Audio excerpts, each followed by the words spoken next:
We can and we will.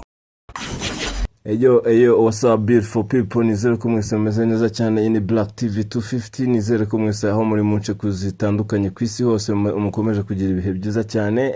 Ikigaragara cyo ku isi hose icyo bita ubukonje cyangwa se klima ebana ibirimo neza cyane. Reka tubabwire ngo nkuko mumaze kumenyera twebwe dukora entertainment cyane tugakora icyo bita tourism, tugakora gossips ndetse na news, amakuru agiye atandukanye. Kuri uyu munsi tujye kubabwira ku nkuru imaze iminsi iri guca ibintu, tubavire imuzi uburyo ibintu bimeze. Umuraperi bamwita Jackson Carter, uwo abantu benshi bamwizi ku izina rya 50 Cent. Nkuko mubizi ni umucuruzi, ni umubusinessman, ni umuraperi, ni byose. Afite n'amafilme agiye atandukanye, harimo nka filme bita Power ndetse n'izindi zigiye zitandukanye. Mu minsi ishize rero atarashira amasaha menshi cyane ayagiye kuri Instagram ye ashyiraho asa n'ukora ikintu kimeze nko kwendereza, ashyira ifoto y'umugore w'umuraperi bita T.I.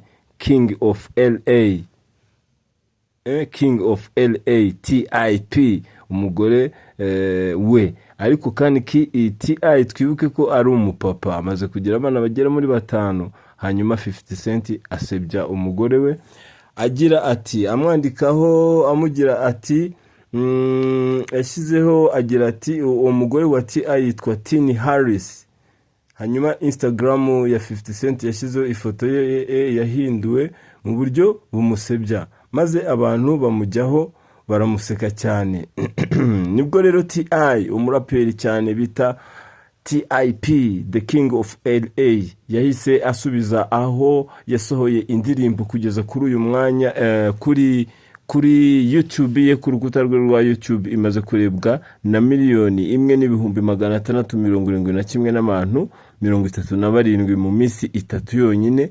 Iyo ndirimbo rero yasaga nkaho yereka 50 Cent cyangwa amubwira ko we ibyo ari gukora byose we ntacyo bimubwiye. Iyo ndirimbo rero ni nkaho diss track, ngira ngo murabyumva iyo murakose ikintu agusebya nawe ugakora indirimbo iba ari diss. Nyuma yaho rero yakurikijeho indi ndetse niya gatatu mu gihe gito cyane kugira ngo yumeze 50 Cent ko we ari umwana cyane. Umuhungu rero wa T.I. w'imfura bamwita Doman Harris, we nawe yasohoye indirimbo track ye, turaza kubibashakira. Iyo ndirimbo yo uwo musore bita Doman Harris nawe yasohoye indirimbo ifite amazina, reka turebe amazina ifite nayo. Ariko hagati aho yari ari kwihaniza 50 Cent kubera ko yamenyereye umubyeyi we umubyara. Indirimbo ashobora kuba yarayise imaze igihe kingana gute isohotse, reka turebe imaze igihe kitarenze iminsi 2, I think so. Indirimbo rero hanyuma yatumye iba album, byatumye akora album. Nibwo bwa mbere tubonye imaze kurebwa na 1 miliyoni hafi zirenga. Urumva ku musore wa T.I. nyine nawe uwo nguyu bamwita Doman Harris, nawe yasohoye indirimbo ikomeye igenewe 50 Cent amuvuga nabi cyane hahandi anamazi kumugaragaro kubera gusuzugura nyina. Urumva 50 Cent yasuzuguye nyina wa Doman Harris, nawe yasohoye indirimbo rero amusuzugura. Undi muhungu wa T.I. kuko T.I. afite abasore babiri abo ngabo muri kureba, umwe witwa King Harris, undi akitwa Doman Harris.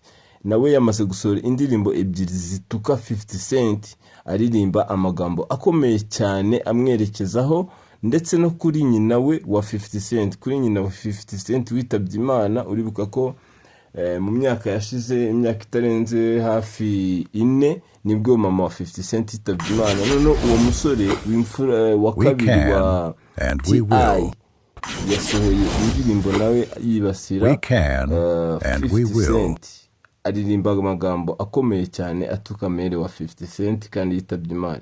Rero no kuvuga ngo igihari kugeza uyu munsi ikindi kintu nababwira nuko 50 Cent ya filme yitwa Power, hari role yashatse, ubundi inkomoko yabyo hari role yashatse guha umugore wa T.I. ariko noneho bamukoze muri casting 50 Cent aramwanga. Kuva uwo munsi bitangira baterana amagambo, ni nayo mpamvu iki kibazo cyose kuva ku muzi niho cyahereye. Niyo mpamvu rero natwe dufata akanya tukababwira byinshi cyane mu bijyanye n'ibiba bivugwa muri entertainment. Uyu munsi twari turi kuvuga kuri T.I ndetse na 50 Cent. Ubwo ngubwo rero abatari bazi ko bari wenda bafite amakimbirane mu bimenye. Wowe icyo usabwa gusa no gukora subscribe kuri Black TV 250 and then ibindi ni one by one. Here we go. You know, we proceed to give you what you need, man. Peace up, yo.